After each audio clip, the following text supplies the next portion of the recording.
الحمدللہ رب العالمین، الصلاۃ والسلام علی رسولہ الامین وآلہ واصحابہ اجمعین والعاقبۃ للمتقین۔ محترم خواتین حضرات، السلام علیکم ورحمۃ اللہ وبرکاتہ۔ اعوذ باللہ من الشیطان الرجیم، بسم اللہ الرحمن الرحیم۔ وَإِذِ ابْتَلَىٰ إِبْرَاهِيمَ رَبَّهُ بِكَلِمَاتٍ فَأَتَمَّهُنَّ قَالَ إِنِّي جَاعِلُكَ لِلنَّاسِ إِمَامًا قَالَ وَمِنْ ذُرِّيَّتِي قَالَ لَا يَنَالُ عَهْدِي الظَّالِمِينَ۔ صدق اللہ مولانا العظیم۔ سورہ بقرہ آیت نمبر 124 آپ کے سامنے تلاوت کی ہے۔ ترجمہ سماعت فرمائیے۔ یاد کیجئے اے نبی صلی اللہ علیہ وسلم، جب ابراہیم علیہ السلام کو ان کے رب نے چند باتوں میں آزمایا اور وہ سب میں پورے اترے، تب اللہ تعالیٰ نے فرمایا میں آپ کو سب لوگوں کا پیشوا بنانے والا ہوں، رہنما ہادی بنانے والا ہوں۔ حضرت ابراہیم نے عرض کیا کیا میری اولاد سے بھی یہی وعدہ ہے؟ اللہ تعالیٰ نے جواب دیا میرا وعدہ ظالموں سے متعلق نہیں ہے۔ سورۃ البقرہ چل رہی ہے، مکہ مکرمہ مدینہ منورہ ہے، دوسری ہجری چل رہی ہے۔ گزشتہ پیر کو ہم نے ابتدائی سورہ بقرہ کی 50 آیتوں کا مطالعہ کیا، اور ہم سارے یہ جان کر حیران رہ گئے کہ آیت نمبر 40 سے اللہ تعالیٰ نے یا بنی اسرائیل کہہ کر ماضی کی ایک قوم کا ذکر کر دیا۔ اس کی باقیات آج بھی ہیں، دنیا میں ہیں۔ حضرت موسیٰ علیہ السلام کے ماننے والے دنیا میں موجود ہیں، تورات کے ماننے والے موجود ہیں۔ یہ دنیا میں آج کیا کر رہے ہیں اور ماضی میں انہوں نے کیا کیا ہے؟ یہ وہ قوم ہے جو ایک زمانے میں اللہ کی بڑی پسندیدہ تھی۔ اللہ تعالیٰ نے اس کی غلطیوں پر غلطیاں معاف کرتے چلے گئے، معاف کر دی، لیکن انہیں شعور اور احساس ہی نہیں ہوا۔ ان معافیوں کو انہوں نے کبر اور غرور میں ڈھال لیا۔ اللہ سے معافی کا تصور ان کے ذہنوں سے خارج ہو گیا۔ اب اللہ تعالیٰ اس قوم کی ان کمزوریوں کو گنا رہا ہے اس انداز میں کہ آنے والی قوم، نئی قوم محمد صلی اللہ علیہ وسلم کے امتی ان تمام برائیوں سے بچے رہیں۔ اس لیے کہ یہ تو نہیں ہوگا کہ جو برائیاں موسیٰ علیہ السلام کی قوم میں ہو اور وہ سزا کے حقدار بنے، وہی برائیاں محمد صلی اللہ علیہ وسلم کی امت میں ہوں اور انہیں معاف کر دیا جائے۔ اللہ اتنا ناانصاف نہیں ہے۔ تو یہ ذرا بہت ہی احتیاط کے ساتھ ہم کو قرآن مجید کا مطالعہ کرنا ہے۔ ایک اور گزارش میں کرتا ہوں، چونکہ آج کل تو گھروں سے سلسلہ بند اور صرف زوم اور فیس بک کے ذریعے یہ تمام چیزیں چل رہی ہیں، جیسے کہ سارے کے سارے آئسولیشن کا شکار ہیں۔ میں جب گھروں میں درس کرتا ہوں تو بہت سارے ملنے والے سامنے ہوتے ہیں، تو میں ایک دو گزارشات درخواستیں ان سے کرتا ہوں۔ قرآن مجید نے جو برائیاں دوسری قوموں کی گنائی ہیں، انہی کو میں آپ کے سامنے پیش کر رہا ہوں، اور یہاں اپنے سامنے ملنے بیٹھنے والوں سے میں کبھی اتنا قریبی نہیں ہوا کہ ان کے گھروں میں آنا جانا بہت عام ہو گیا۔ ویری ریئر، سال میں ایک آدھ بار کسی نے کبھی بھولے بھٹکے بلا لیا، چلے گئے۔ اور میری عادت بھی نہیں کہ میں بڑے تفصیلی معاملات لوگوں کے بارے میں ذاتی طور پر پوچھوں۔ اگر انہوں نے تعارف کرا دیا، اپنا کارڈ دے دیا کبھی، وزٹنگ کارڈ، مجھے اندازہ ہوا کہ بھئی یہ صاحب کسی کمپنی میں کسی خاص پوزیشن پر ہیں، ورنہ میں صرف نام سے واقف ہوں، اور وہ بھی پابند رہنے والوں کے نام سے واقف رہتا ہوں۔ ایک بڑی کمزوری مجھ میں ہے، اب فطری طور پہ شاید ہے، اس سے کہ نام اور چہرے مجھے یاد نہیں رہتے۔ شاید یہ اللہ کا مجھ پر کرم ہے۔ اس لیے میں لوگوں سے کہتا ہوں کہ میں جب ان برائیوں کا تذکرہ کر رہا ہوں اور اپنے معاشرے میں کر رہا ہوں تو خدا نخواستہ اس کو اپنے اوپر ذاتی طور پہ مت لیجیے۔ یہ عمومی ذکر ہے۔ اب یہ اور بات ہے کہ وہی غلطی اگر میں اور کوئی میرا ملنے والا کرے گا تو بات سیدھا دل پر لگے گی۔ اردو میں ایک محاورہ ہے نا، نکٹے کو دیکھ کر ناک کھجائیں تو وہ فوری سمجھ جائے گا کہ مجھے چڑھانے کے لیے ناک کھجا رہا ہے۔ تو یہ بات ہوتی ہے، اس لیے خواتین و حضرات سے بڑے تحمل کے ساتھ سیرت کو سننے کی درخواست ہے، اور یہ ذہن میں یہ بات بھی پیش نظر رہے ہمیشہ، یہ جو ابھی تک دین کا تصور ہم نے قائم کر رکھا ہے، نماز، روزہ، حج، زکوٰۃ، کلمہ تو پڑھے ہوئے مسلمانوں کے گھر پیدا ہوئے، اور زیادہ کچھ ہو گیا تو پیدائش کے موقع پر عقیقہ کر لیا، شادی کے موقع پر نکاح، ولیمہ، مہر کی رقم ادا کر دی، مر گئے تو کفن، دفن، غسل اور نماز جنازہ، بس یہ تو دین پہ چل رہا ہے۔ نہیں، حضور اکرم صلی اللہ علیہ وسلم زندگی کا کامل نظام اور اس کا بہترین نمونہ لے کر آئے ہیں۔ زندگی کے ہر شعبے میں، ایوری فیکلٹی آف لائف، اس کے لیے ہدایات قرآن میں ہیں، اور نبی صلی اللہ علیہ وسلم نے اس کے لیے بہترین نمونہ پیش کیا ہے۔ اب ہر نبی نے تقریباً ویسے ہی پیش کیا اپنی قوم کے سامنے۔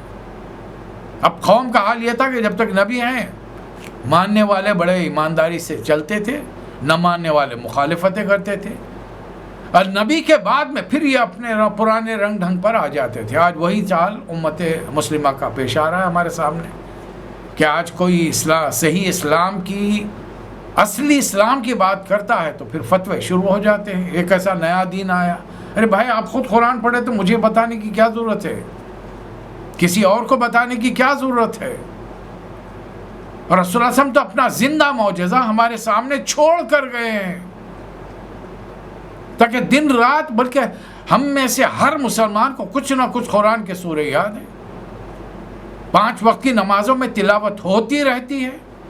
تو پھر مسئلہ کیا پیش آ رہا ہے؟ کیوں بات سمجھ میں نہیں آ رہی ہے؟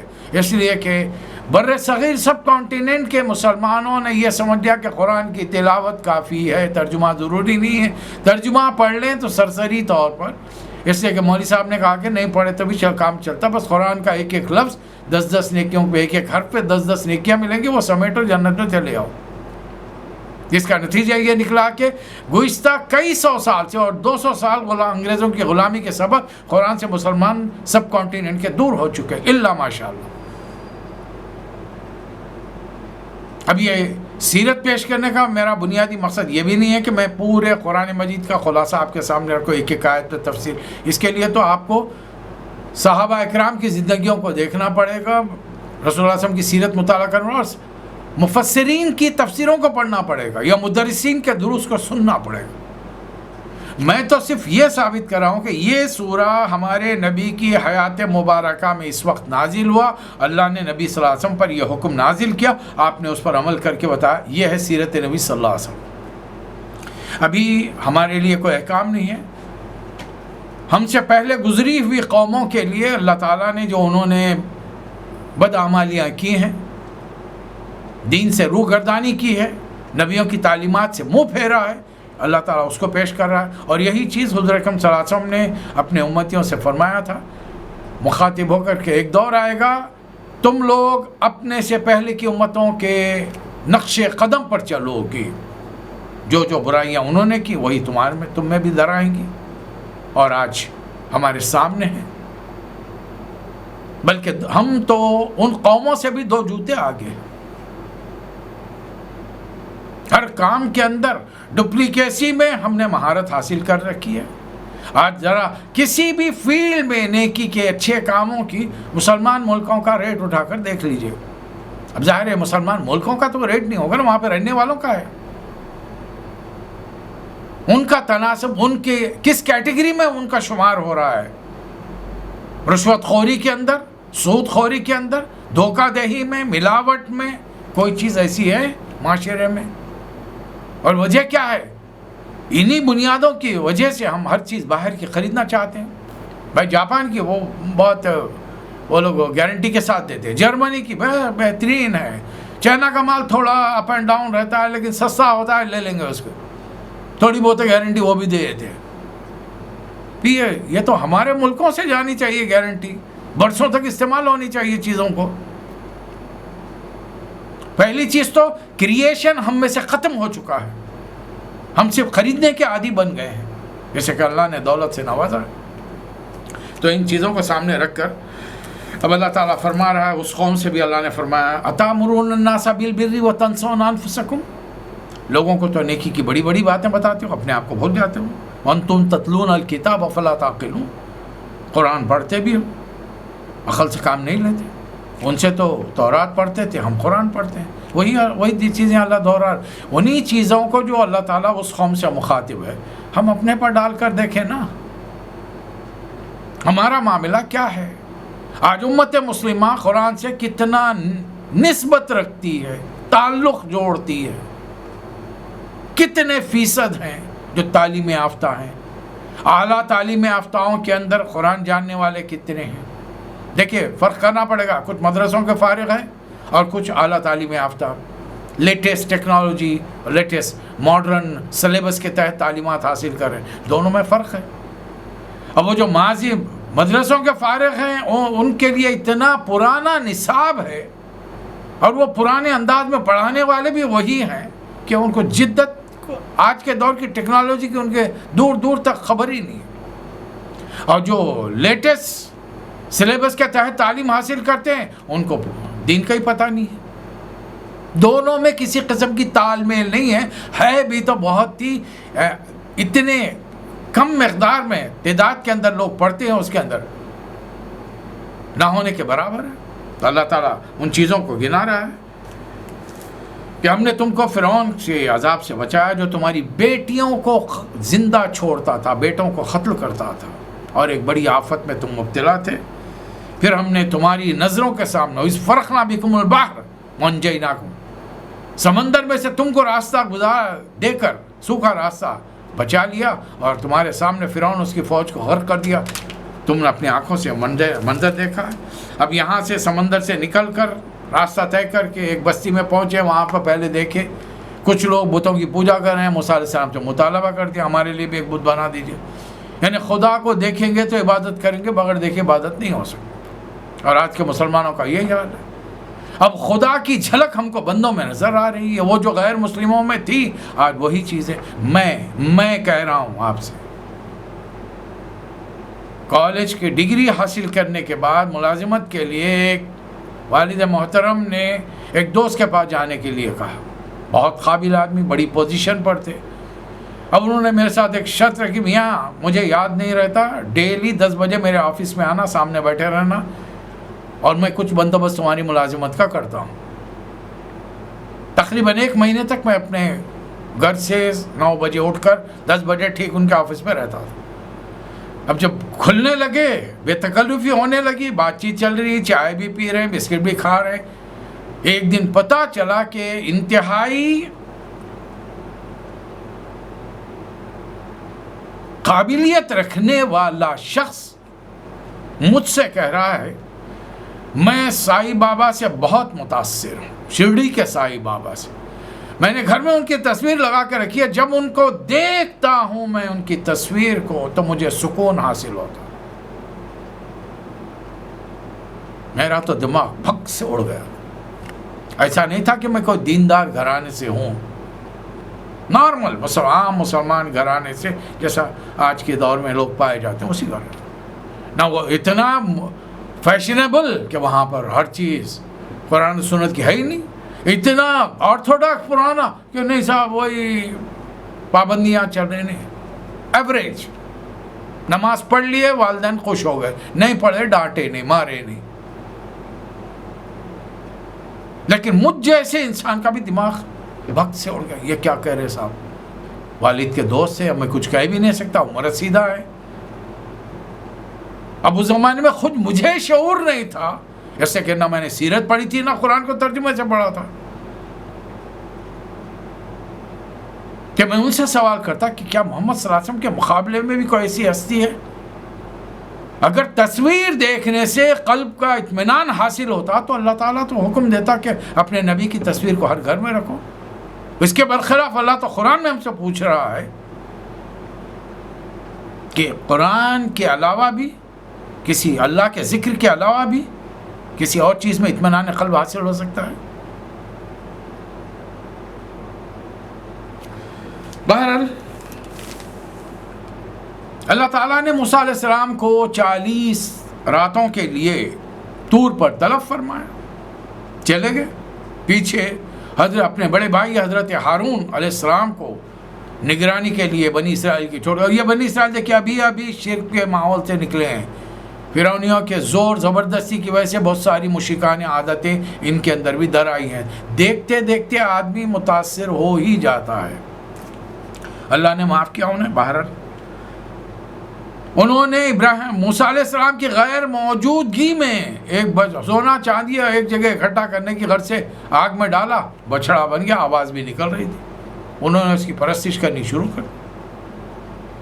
اللہ تعالیٰ نے اس کی سزا یہ دی کہ جب موسیٰ علیہ السلام واپس آئے انہوں نے فرمایا فَاقْتُلُوا أَنفُسَكُمْ، جس نے اس بچڑے کو سجدہ کیا ہے اس کا اپنا قریبی رشتہ دار اس کی گردن مارے گا، تبھی اللہ معاف کرے گا. اس کے بعد نے پوری قوم کو لے کر اللہ تعالیٰ کے دربار میں پہنچے، پروردگار معاف کر دے انہیں. لیکن قوم کا حال یہ ہے کہ سجدے میں پڑے ہوئے کنکیوں سے سر اٹھا کر دیکھ رہے ہیں کہ اللہ میاں کہیں ہیں، نظر تو نہیں آ رہے ہم کو. یہ موسیٰ کس سے بات کریں علیہ السلام. مطالبہ بھی کر دیا اللہ کو دکھاؤ ہمارے کو دعا. ایسا کیسا صرف تم کو نظر آتے ہم کو نظر نہیں آتے؟ اللہ تعالیٰ نے طور پہاڑ گرنے کے قریب کر دیا ان پر، ہیبت میں ان کی جانیں نکل گئیں. اللہ نے پھر ہوش میں لایا انہیں. اس لیے کہ موسیٰ علیہ السلام نے فرمایا پروردگار یہ کچھ نادان ہے، یہ میری قوم کے بہترین لوگوں کو 70 لوگوں کو لے کر آیا ہوں میں، آپ ان کو مار دیں گے تو قوم تو مجھ پر بگڑ پڑے گی، مجھ پر بفر جائے گی، اور نادانوں کی غلطی کی وجہ سے آپ سزا مجھے بھی دیں گے. اور اگر مجھے چھوڑ دیا تو قوم کو میں کیا جواب دوں گا کہ میرے ان کی قوم کے بہترین جن کو نیک متقی سمجھ کر میں 70 لوگوں کو لایا تھا، سرکردہ لوگ تھے، اگر انہیں آپ موت دے دیں تو ہمارے لیے مسئلہ ہو جائے گا. اب چونکہ یہ لوگ صحرا میں رہتے تھے، اللہ تعالیٰ نے نوازش کیا کی، وَظَلَّلْنَا عَلَيْكُمُ الْغَمَامَ، بادلوں کا سایہ کر دیا. ورنہ بتائیے 1-2 دن سے زیادہ صحرا کی دھوپ برداشت کر سکتا ہے انسان؟ بچے بوڑھے عورتیں مرد جوان سارے کے سارے ہیں وہاں پر. اچھا چلیے صحرا میں سایہ تو ہو گیا، کھائیں گے کیا؟ وَأَنزَلْنَا عَلَيْكُمُ الْمَنَّ وَالسَّلْوَىٰ، من کہتے ہیں دھنیے جیسے بیج کو جس کو دبانے پر اندر سے شہد جیسا رس نکلتا ہے. اب وہ بیجوں کو سکھاؤ، ان کی روٹیاں بناؤ. سلوا بٹے جیسے چھوٹے چھوٹے پرندے. بنی اسرائیل جب رات میں سو جاتے ہیں، ہزاروں کی تعداد میں ان کے خیموں کے اطراف میں یہ پرندے آ کے جمع ہو جاتے ہیں. یعنی ہاتھ بڑھائیے پکڑ لیجیے، تازہ گوشت بھونیے کھا لیجیے، روٹی ہے. لیکن بنی اسرائیل کو یہ پسند نہیں ہے، اور اللہ اس کے یہ رزق دے کر اللہ فرما رہا ہے کلوا من طیبات ما رزقناکم. بنی اسرائیل کے ساتھ جو اللہ نے معاملہ کیا نا وہ نبی صلی اللہ علیہ وسلم کے ساتھ بھی نہیں کیا. نبی صلی اللہ علیہ وسلم مکہ میں آپ پڑھ چکے ہیں، 3 سال شعب ابی طالب کی گھاٹی میں اپنے خاندان والوں کے ساتھ رہے.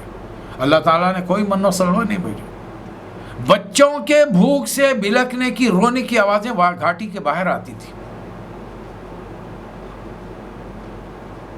کئی دن بغیر کھائے کے گزر جاتا تھا، پانی کے لیے ترسا جاتا تھا. جڑیں ابال کر چمڑے ابال کر پانی بچوں کو پلا دیا گیا. بنی اسرائیل پر اللہ کی نوازشوں کو دیکھیے آپ.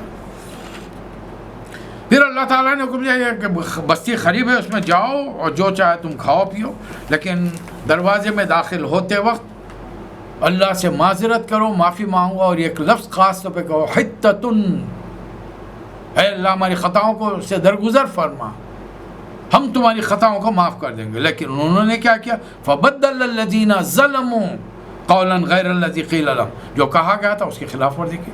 ہنتن گیہوں کا دانہ کہتے ہوئے داخل، اور سر جھکا کر داخل ہونے کے لیے حکم دیا گیا تھا. شہر کے دروازے میں سے چھوٹے سے یہ پہلے پیر ڈالتے تھے، پھر دھڑ ڈالتے تھے، پھر سر کو اندر لے، یعنی اس طریقے سے داخل ہوتے تھے. جھک کر ایسے الٹا سر جھکا کر داخل نہیں ہوتے کہ نہیں اگر تم ہم جیسے انسان ہو موسیٰ، اگر فرعون سے بچا لیا تو تمہاری ہر بات مان لیں گے تھوڑی نہیں. اس صحرا میں ان کو پانی کی ضرورت پڑی تو اللہ تعالیٰ نے وَإِذِ اسْتَسْقَىٰ مُوسَىٰ لِقَوْمِهِ فَقُلْ نَضْرِب بِعَصَاكَ الْبَحْرَ نَضْرِب بِعَصَاكَ الْحَجَرَ، اس سامنے جو چٹان ہے اس پر ایک ضرب مارو اپنی لاٹھی سے، فَانْفَجَرَتْ مِنْ حُسْنَتَ عَشَرَةَ عَيْنًا قَدْ عَلِمَ كُلُّ أُنَاسٍ مَشْرَبَهُمْ، ایک چٹان پر ایک لاٹھی کی ضرب نے 12 چشمے پھوٹ گئے، اس میں چٹان میں سے 12 چشمے۔ بنی اسرائیل 12 قبیلوں میں تھے، اللہ تعالیٰ نے جھگڑے کا معاملہ ہی نمٹا دیا وہاں پہ، ہر قبیلے والا پہچان گیا کہ جو اس کے رہنے کا رخ ہے وہاں سے ایک چشمہ بہہ رہا ہے اور ان کے قبیلے والوں کے لیے کافی ہوگا۔ قد علم کل اناس مشربہم، 12 قبیلوں کو معلوم ہو گیا۔ کلوا واشربوا من رزق اللہ ولا تعثوا فی الارض مفسدین، زمین میں فساد مت پھیلو، اللہ کا رزق کھاؤ پیو۔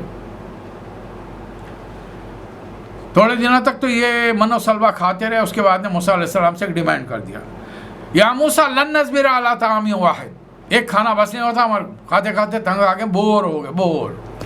یہ لفظ آج آپ کو آپ کے بچے بولتے ہوئے نظر آئیں گے، آپ کے دوست صاحبہ بولتے رہے، کیا ہو گیا؟ بور، ٹی وی دیکھو، بور ہو گئے۔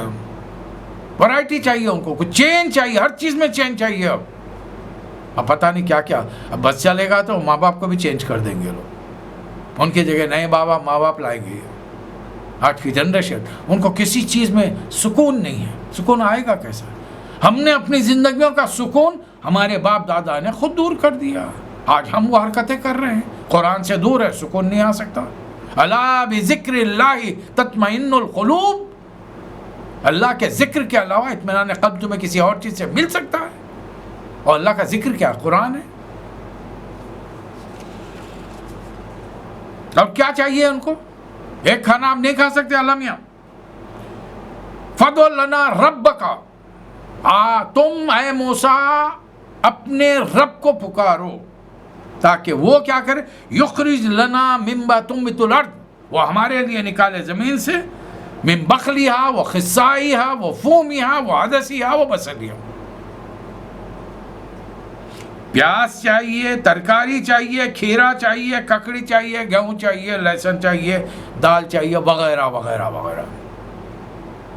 اور موسیٰ علیہ السلام فرمانے اتستبدلون الذی ہوا ادنی بالذی ہوا خیر، یہ اللہ جو خیر دے رہا ہے فری میں تم کو، اس کی جگہ پر آرڈنری قسم کی معمولی چیزیں تم چاہتے ہو، حالانکہ وہ بھی اللہ ہی کی دنیا میں بھیجی ہوئی چیزیں ہیں۔ جاؤ کسی شہر کے پاس رکھو، تمام چیزیں تمہیں مل جائیں گی۔ اب یہ مطالبہ پر اللہ فرما رہا وَضُرِبَتْ عَلَيْهِمُ الذِّلَّةُ وَالْمَسْكَنَةُ وَبَاءُوا بِغَضَبٍ مِّنَ اللَّهِ، ان پر اللہ کی ذلت، خواری، پستی، بدحالی مسلط کے، وہ اللہ کے غضب میں گر گئے، اس لیے کہ وہ اللہ کی آیات کا انکار کرتے تھے، نبیوں کو بغیر حق کے قتل کرتے تھے۔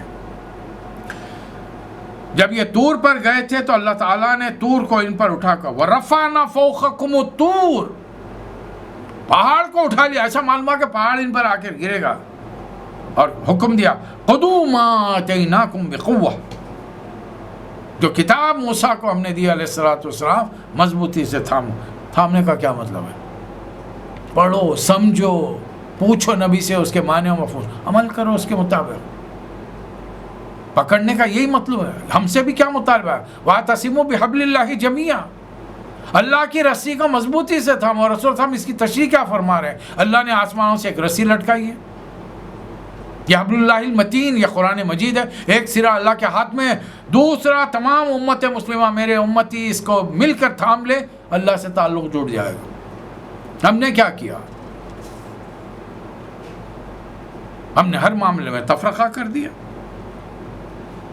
پھر اللہ انہیں یاد دلا رہا ہے تمہارا مقدس دن تو تم نے ہفتے کو چنا تھا، پھر اس دن کا احترام نہیں کر پائے تو ہم نے کیا کیا؟ ہم نے فَقُلْنَا لَهُمْ كُونُوا قِرَدَةً خَاسِئِينَ، اس دن کی نافرمانی کرنے والوں کو ہم نے بندر بنا دیا تھا۔ یہ تمام احکامات ہیں جو ہم سے پہلے کی قوموں نے عمل نہیں کیا، اللہ نے کیا معاملہ کیا۔ آپ کیا خیال ہے؟ وہ ہفتے کا احترام نہ کرے اپنے مقدس دن کا، ویکلی، تو اللہ انہیں بندر بنا دے۔ اور آج جمعہ کے دن کا احترام ہم نہ کریں، اور ٹائم کے لیے بیٹھے رہیں گے، دکانیں کھلی رکھیں گے، کاروبار چلتا رہے گا، نماز کو ہم ضائع کر دیں گے، تو پھر بھی اللہ ہم پر مہربان ہوگا کیسے؟ رسول صلی اللہ علیہ وسلم کی حدیث سن لیجئے، 3 جمعہ لگاتار اگر کسی نے جمعہ کی نماز نہیں ادا کی بغیر کسی سبب اور ریزن وجہ کے، اللہ تعالیٰ اس کے دل کو منافق کا دل بنا دیتا، فاسق کا دل بنا دیتا۔ اب اور کس سے بڑھ کر کیا چاہیے؟ اور تمام ائمہ اس بات پر متفق ہیں، ہر گروہ والے، کہ پہلی اذان کے بعد جو آمدنی ہوگی وہ حرام ہوگی۔ حالانکہ اللہ نے بڑا واضح طور پر کھل کر ہمیں حکم دیا ہے، جب نماز فَإِذَا قُضِيَتِ الصَّلَاةُ فَانتَشِرُوا فِي الْأَرْضِ وَابْتَغُوا مِن فَضْلِ اللَّهِ، سلام پھیر لو، کاروبار کے لیے نکل جاؤ، کوئی جمعہ کے دن کوئی چھٹی نہیں ہے۔ یہ دوسروں کی غیروں کی پیروی میں ہم نے بھی ایک چھٹی کا دن مقرر کیا ہے، ورنہ جمعہ کا دن عید کا دن ہے، عید المومنین ہے، بس ہمارے لیے 1 گھنٹہ آج کا مسلمان نکالنے کے لیے تیار نہیں ہے۔ اور یہودیوں کے لیے جمعہ کی مغرب سے لے کر ہفتے کی مغرب تک 24 گھنٹے یہ عبادت کا وقت تھا۔ ان کو جتنا ثواب ملتا تھا 24 گھنٹے میں، ہم کو 1 گھنٹے میں ملتا ہے، اس سے زیادہ ملتا ہے۔ پھر ایک واقعہ ہو گیا، ایک آدمی کو قتل کر دیا گیا، قاتل کا پتہ نہیں چل رہا، اور انہی دنوں میں ایک خوبصورت گائے، جوان، تندرست، صحت مند، سنہرے رنگ کی آ گئی، وہاں پر گھوم رہی۔ اب یہ بنی اسرائیل کے دل میں تو گائے کا تصور، گائے ماتا خدا کا تصور ہے، آج بھی دنیا میں ہر جگہ پایا جاتا ہے، سب کانٹیننٹ میں بہت زیادہ ہے۔ اس کے نام پر کیسے ایک جانور کو بچانے کے لیے کس طریقے سے انسانوں کا قتل کیا جا رہا ہے، ایک موب کی شکل میں، لنچنگ کی شکل میں، اندازہ لگائیے آپ۔ اگر ہم چھوڑ دیں گے اس کا گوشت کھانا، دنیا کے مسلمان، تمہاری اکنامی کا بھٹا بیٹھ جائے گا، اور سب سے بڑھ کر یہ کاروبار کرنے والے غیر مسلم ہیں۔ تم اپنی قوم کو دھوکہ دیتے ہو، ایک طرف اس کی تجارت کرتے ہو اور دوسری طرف لوگوں کو کھانے سے روکتے ہو، اور جب تم اپنا ملک چھوڑ کر غیر ممالک میں جاتے ہو، تم خود بڑے مزے لے لے کر کھاتے ہو۔ اب اس سے بڑھ کے منافقت اور کیا ہو سکتی ہے؟ ایک طرف تقدس کا یہ حال ہے، دوسری طرف لاپرواہیوں کا اور اپنے گناہوں کا یہ حال ہے۔ 2 چیزیں ہو گئی۔ اللہ تعالیٰ کا حکم آیا موسیٰ علیہ السلام کو، جا کے اپنی قوم سے کہیے۔ موسیٰ علیہ السلام پہنچ گئے۔ وَإِذْ قَالَ مُوسَىٰ لِقَوْمِهِ إِنَّ اللَّهَ يَأْمُرُكُمْ أَن تَذْبَحُوا بَقَرَةً، اللہ تعالیٰ حکم دے رہا ہے گائے ذبح کرو۔ اب دیکھیے اس قوم کی ہٹ دھرمی، اس کی ضد اور اس کی بدتمیزیوں کا حال کیا تھا۔ بدتمیزی کہہ رہا ہوں، یہ نبی کے شان میں گستاخیاں کر رہے ہیں۔ یا موسیٰ قالو، پوری قوم کہہ رہی اتتخذون حزوا، آپ ہم سے دل لگی کر رہے ہیں، مذاق کر رہے ہیں، ٹھٹا کر رہے ہیں۔ اور موسیٰ علیہ السلام کا جواب ہے قالا اعوذ باللہ ان اکون من الجاہلین، کیا میں جاہل ہوں، نادان ہوں جو تم سے اس قسم کا مذاق کروں گا؟ میں اللہ کا، میں تمہیں حکم سنا رہا ہوں اور تم مجھے کہہ رہے ہو کہ میں مذاق کر رہا ہوں۔ اچھا ایسا ہے، اللہ کا حکم ہے، قالوا ادع لنا ربک یبین لنا ما ہی، یہ کیسی ہے، ذرا اس کے ڈیٹیلز چاہیے ہم کو۔ موسیٰ علیہ السلام گئے